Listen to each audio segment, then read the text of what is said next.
What up? Happy Monday. It's 4:30 in the morning and we're on our way to the gym to hit arms. Day 2 of Shredded by 40. Hope you guys are having a strong morning. If you're up already, like me, I've got to drive to North Carolina for work today, about an hour and a half from the house. So I got to get up a little extra early to get in this workout. We hitting arms today, baby. Plan is to work in a little bicep, tricep, superset action. Probably hit close to 40 sets combined between the two muscle groups. And we're going to take care of that in about 45, 55 minutes. So very minimal rest in between each set, maybe 30 seconds or so. And we're going to hit 8 to 20 reps per exercise. We're really going to focus on our form and our tempo. So we're really squeezing our grip, squeezing the muscle that we're working on. We're going to explode up and squeeze and do like a 1 to 2 second concentric contraction, and then a 2 to 3 second eccentric.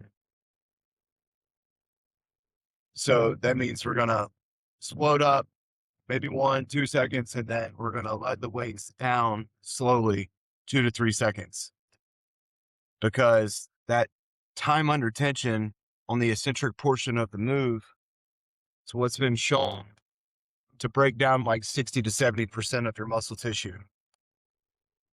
So you see a lot of people in the gym, they'll swing weight up and then they just loosely let it drop down. And they're missing out on over half of what they could be getting out of the move. So if you're performing these moves with this type of technique, it's not going to require a lot of weight. And I think that's what one of the biggest problems is people in the gym and getting results is their form, their technique. It's just off. People want the ego lift, which I'm not going to lie, it's fun to get some big dumbbells in there and then G-rep those suckers up and sling them around. It's fun. We can do that sometimes. But most of the time, we need to focus on correct form. However, a lot of times people don't do that. And they're ego lifting and throwing around weights like that their whole workout. And then they look the same as they did last year and the year before that and the year before that. I don't want that to be me. I want to have some results in the gym. I want to see my body changing. I want to be getting fitter. I want to be getting stronger. I want to be getting leaner. Whatever it is, whatever my goal is for that time, I want to see change in my body. I don't want to look like some of these cats do. Just literally, just some of them even look worse than they did years ago, and that's not how I'm wanting to be. So we're going to focus on our form, get this workout knocked out. I like to hit cardio. By cardio, I mean, it's built into the workout with those low rest, but I do enjoy walking a mile at a moderate pace on a slight incline, but still slow enough so I can maintain nasal breathing. It's just like a little warm up to get the blood flowing. However, I don't have time to do that today because I have to get up so early and leave to go to North Carolina so I can drive to North Carolina for work.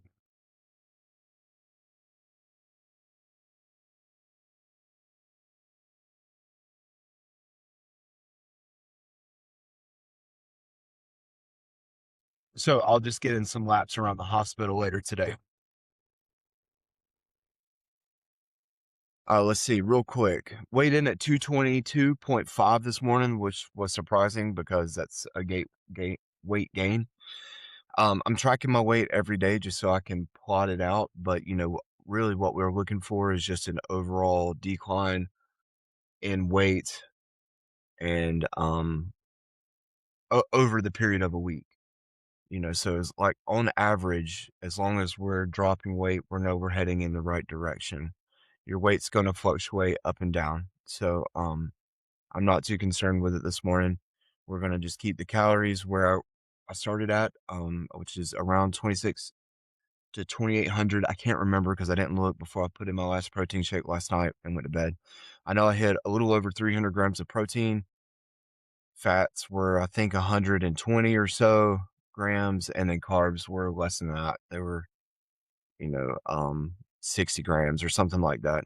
It ended up being like 60% protein, I think 30% fat, and then 10% carbs is according to the breakdown. But I'll have to check for sure what my total calorie count was. We're gonna leave it at that number for this week and see how the mirror check looks and see how the weight's coming down, and then we'll make adjustments from there for week number 2 with our diet. So we'll get in here and hit this arm workout. We'll see you in there.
Man.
Yeah.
All right. Arm day done. Rise and tries absolutely obliterated in about an hour. So I ended up doing 4 different supersets, 5 sets apiece, for a total of 20 supersets for the workout. 8 to 20 reps.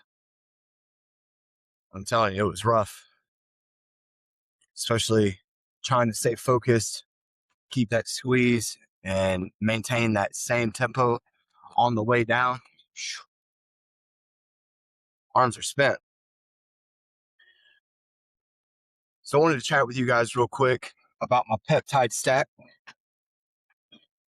that I'm currently on.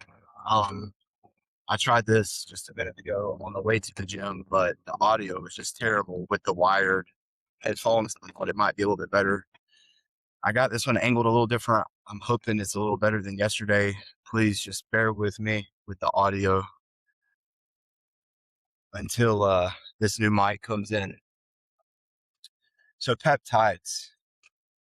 Been running different peptides, experimenting with different ones for almost a year now. But for this shredded by 40 birthday goal that I got going on, we changed some things up. So I've added back in retatrutide, triple agonist, metabolic monster. It's reduced food noise, so it's very convenient on a cut. But it does so much more than that. You know, everybody knows about Retta with it decreasing hunger, signaling, making it easier to reduce food consumption. But that's just one of 10 different things that peptide does.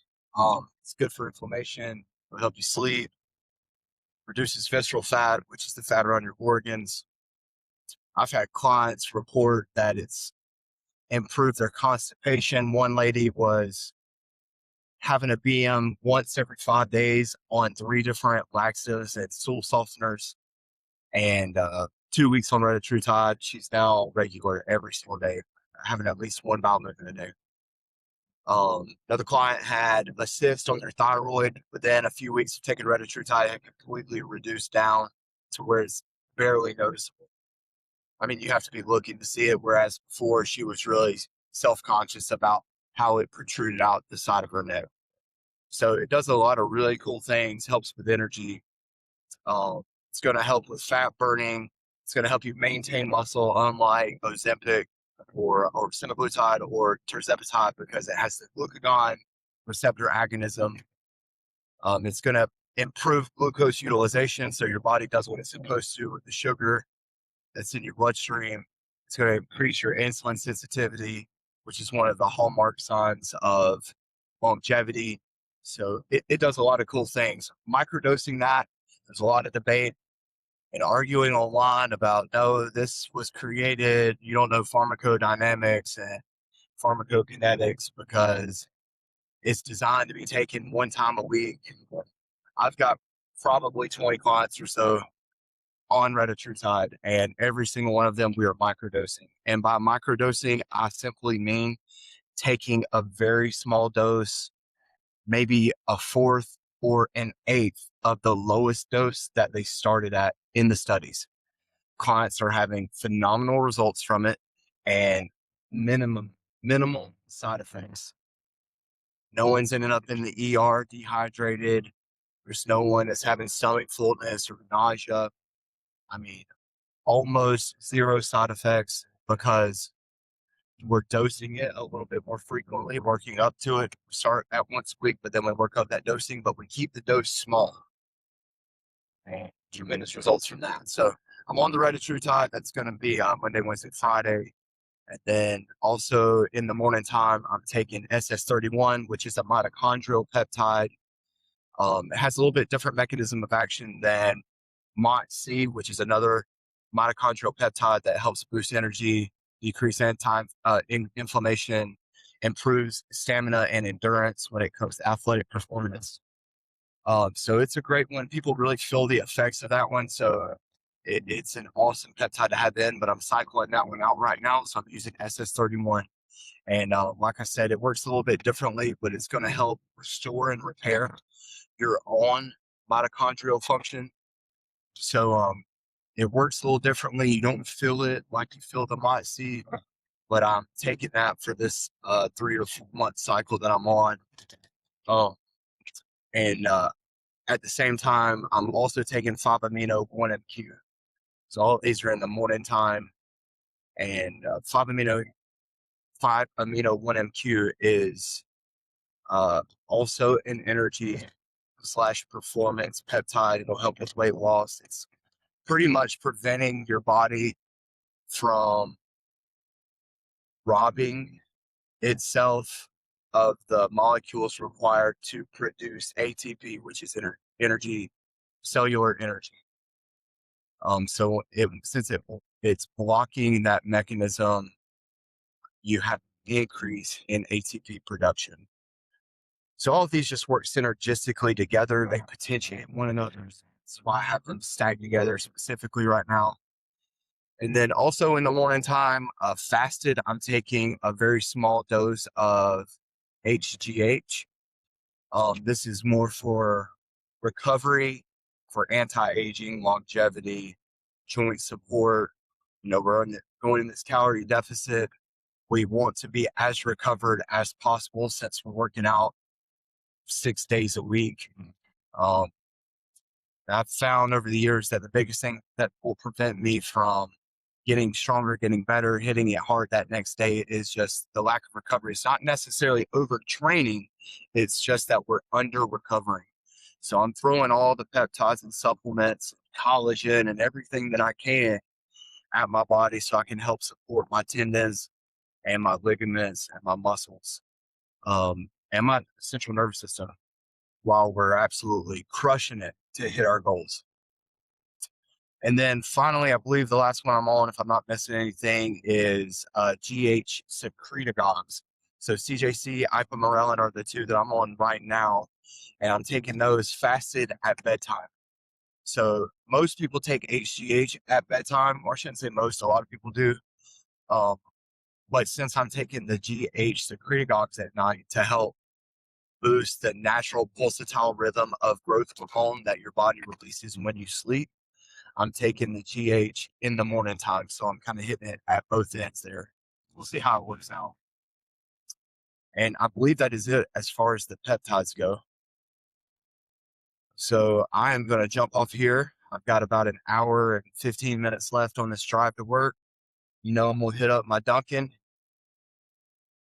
get my extra large hot coffee with my delicious sugar-free syrup, and learn something educational, grow my mind, be productive while I've got this hour left of just sitting in the car. I hope you guys have an incredible, awesome day. Pray that you're blessed and that it's a strong, victorious day for you. Guys, throw me a comment down below if you're enjoying these, though it's only day 2. And let me know if you're here for the journey to follow along, if you're jumping on this train with me and trying to cut down, or what goals you have that you're trying to hit. I'd love to connect with you. Be blessed. We'll see you tomorrow.